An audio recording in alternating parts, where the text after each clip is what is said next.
Hello! What is going on, everybody? As you all know, I have just uploaded my Champions League predictions for this upcoming group stage, and the draws for the other European tournaments happen as well. The Conference League and the Europa League fixtures have been released. I'm going to be taking a look at the Europa League today and sharing my predictions with you all. So, as always, let me know your thoughts in the comments below. Leave another like. Let's try to hit 1,000 likes for this video. And subscribe if you haven't already. Let's get into it. Starting off with Group A, we got Arsenal, PSV, Bodo Glimt, and Zurich. Now, although Arsenal look like favorites in this group, this is one where you can't mess with any of these teams for sure. Zurich are the most recent Swiss Super League champions. Bodo Glimt had a phenomenal Conference League run last season, and PSV, very exciting Dutch unit, now managed by Van Nistelrooy, nearly qualified for the Champions League, just falling short to Rangers at the end.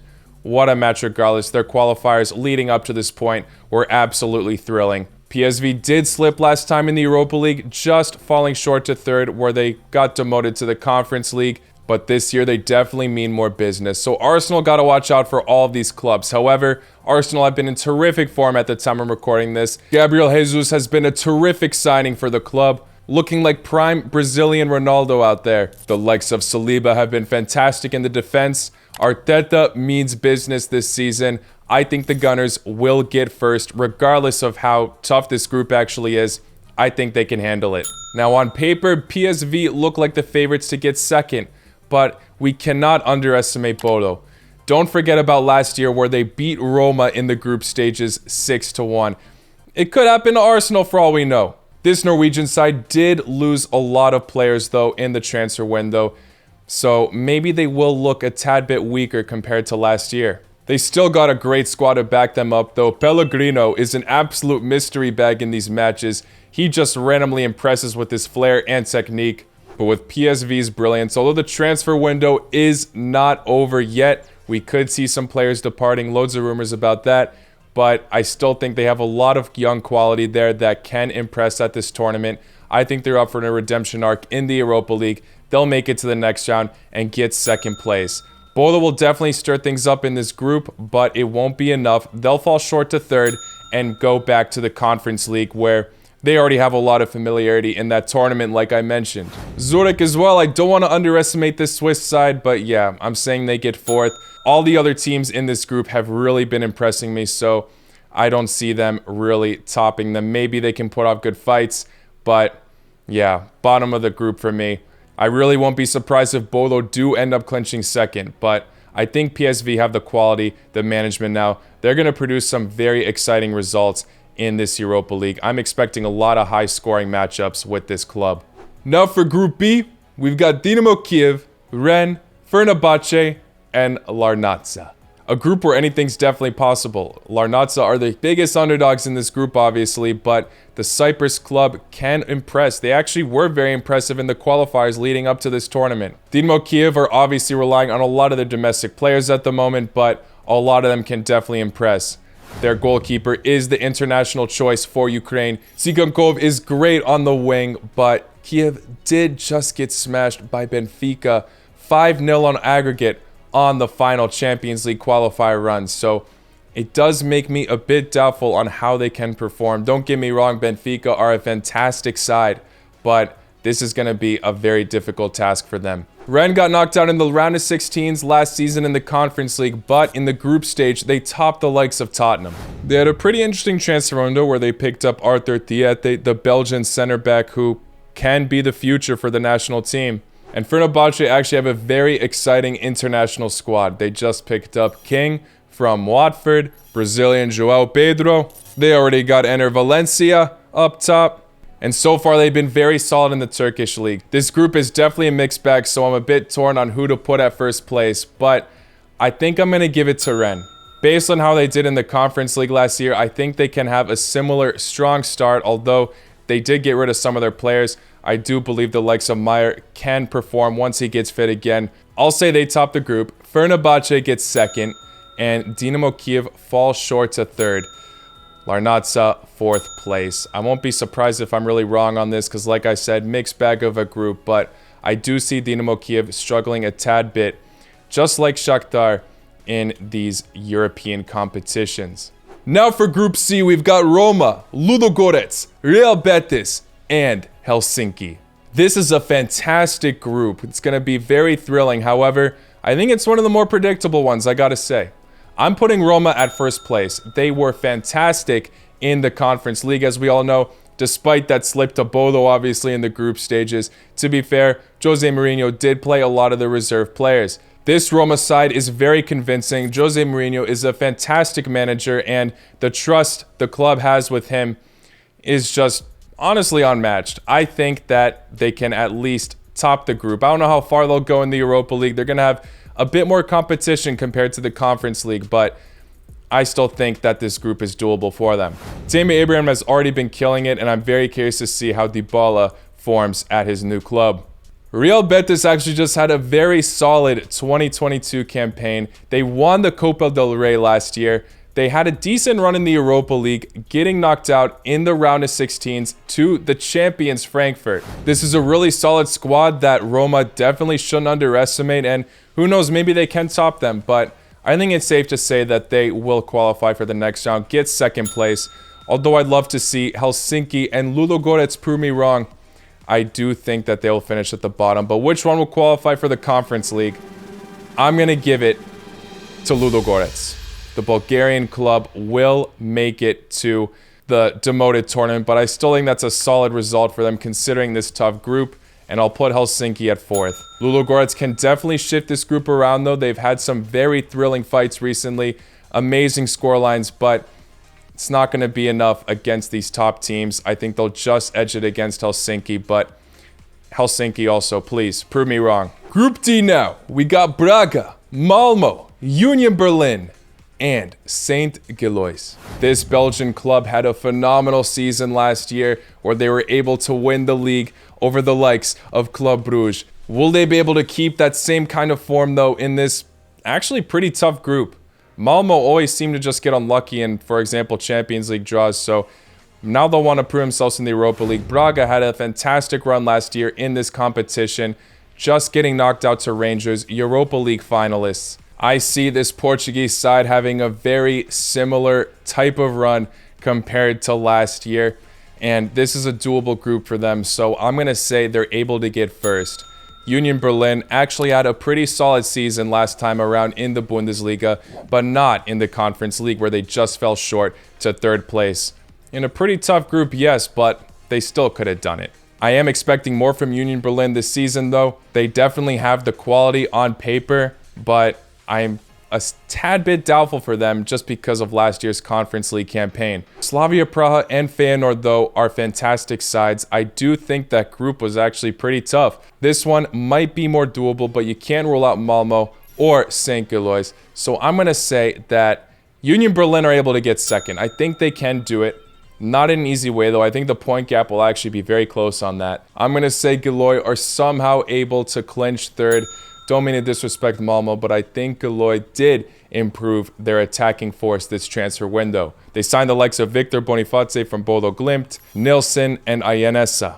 So I think they have what it takes. This group looks tougher than it seems on paper. Although I want to give Malmo some more hope, I don't know if Hadžika Dunic can handle the back line this time around, especially without Ahmed Hodzic. He's obviously used to it by now, but still, his loan will be ending halfway through the season. I don't know. Best of luck to Malmo, though. Now for Group E, another very interesting group. Manchester United, Real Sociedad, Sheriff, and Amanoia. Manchester United's season so far has been an absolute roller coaster, being terrible at first, just beating Liverpool. They definitely have what it takes to top this group. They have the quality on paper. They just signed Casemiro, Cristiano Ronaldo. Obviously, Mr. Champions League is going to have to add to his Europa League tally now. They got it. First place for Manchester United. Should be no problem, but we'll see how well that ages.